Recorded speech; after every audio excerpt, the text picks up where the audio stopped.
はようございます。今私は日本語を1ヶ月勉強しています。そしてそれを皆さんにもシェアしたいと思います。السلام عليكم ورحمة الله وبركاته. أهلا وسهلا في قناتي. أنا اسمي مايك. أنا أدرس اللغة اليابانية الحين لمدة 30 يوم. واليوم أنا أريد أن أتكلم معكم عن اللغات بشكل عام. عادة أنا أعلم اللغة العربية، اللغة الإنجليزية واللغة اليابانية مثل اليوم.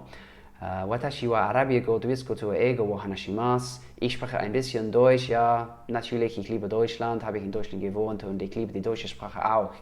I love learning languages. I really like studying languages. I love waking up in the morning and being like, okay, let's learn some language. Let's listen to something which I don't understand, which in an hour's time I will understand. It will make sense.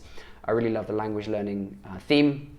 And I want to share with you today 5 tips about how best to approach learning language in the early stages, particularly in the early stages, like how to get started, because that's the hardest part really. Once you get going, it gets easier.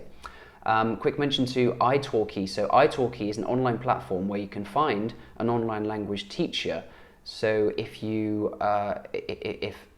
studying a language, say you're learning Norwegian or Swedish or something, and you really want to practice your language speaking with a native speaker, you can very easily go onto italki. You can learn any language on there, not just Swedish and Norwegian, I think is the examples I gave. You can learn Arabic, Japanese, Chinese, English.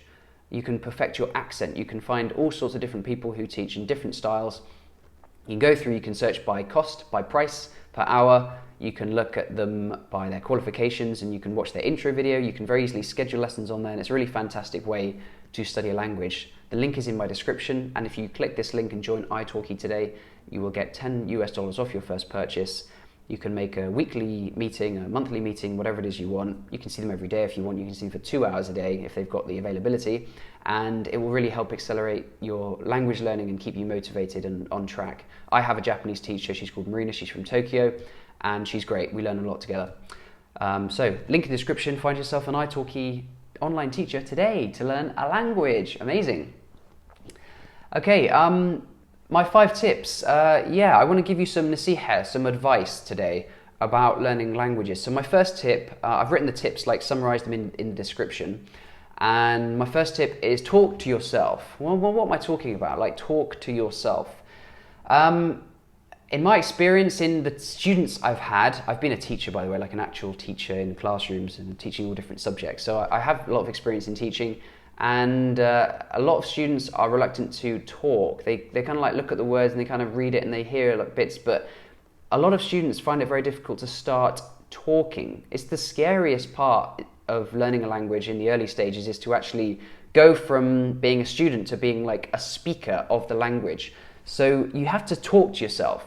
And a weird thing I do is like, I will look at a word or a phrase, normally a phrase, because like that helps to, you can learn 5 words in one go if you learn a phrase, right? So like a phrase, for example, I might be learning, I might want to say at the end of a video, please leave a comment, I read them all, which is "Komento wa zenbo yomu no de kaito moraeru to ureshii desu." Not quite perfected it yet, but "Komento wa zenbo yomu no de kaito moraeru to ureshii desu," which means please leave a comment, I read them.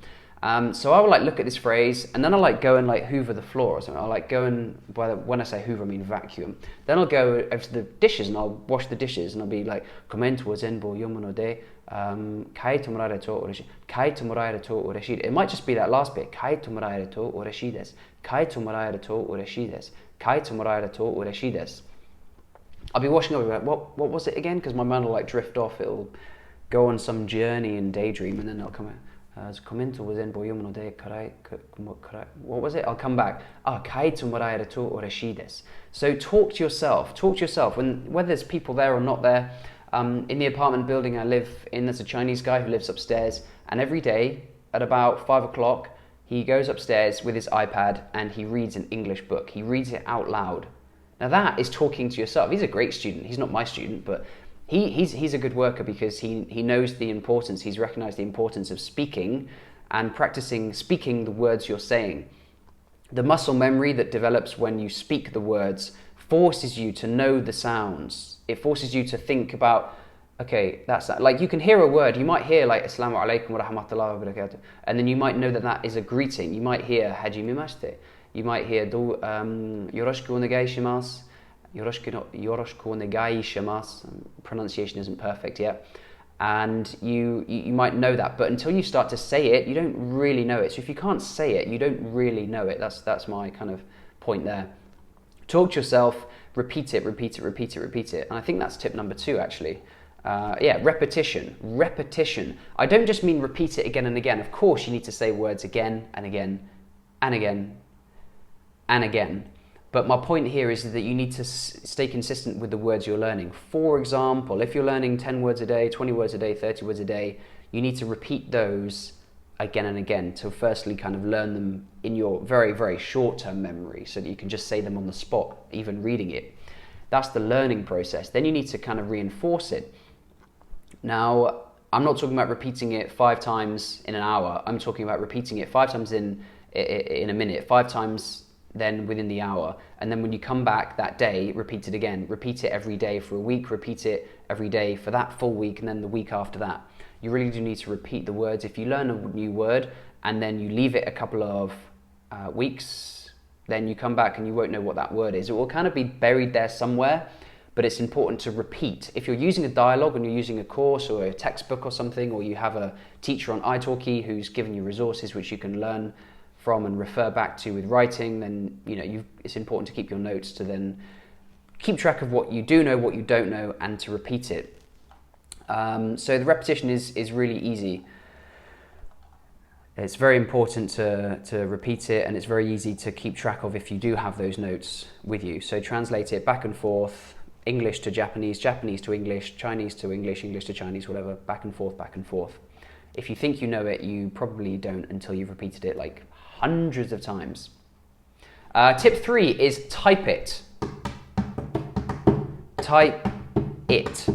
So the old way, back in the day we used to write, didn't we, with a pen and paper. No one really does that anymore. So my 3rd tip is to type it. I've talked about talking to yourself and speaking the words, but in my view, in really solidifying and crystallizing and perfecting the pronunciation as well as the speaking, you need to write it.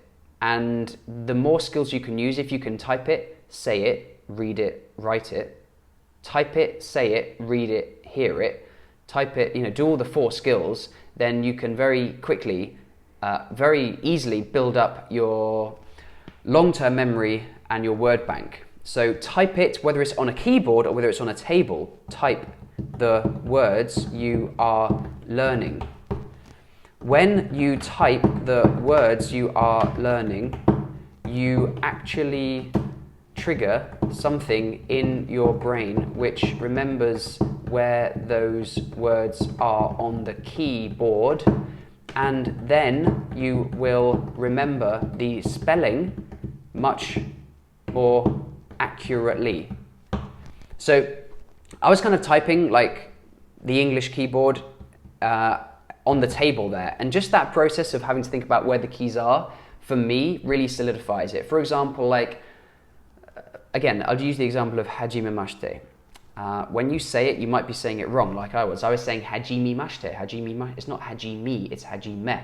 So when I was typing it, I might type it 100 times, just on a notepad document, nothing fancy. Hajime mashite. J-I-M-E. J-I-M-E. Hajime. Not hajime, hajime. And that really just encourages you to remember the words and be able to spell them correctly. And it's part of the repetition skill as well. So far we've got talk to yourself, we've got repetition, and we've got type it, which kind of comes under the bracket of type it, brackets, say it, hear it, read it. You need to expose yourself to the words, the phrases, the language in all these 4 different skills.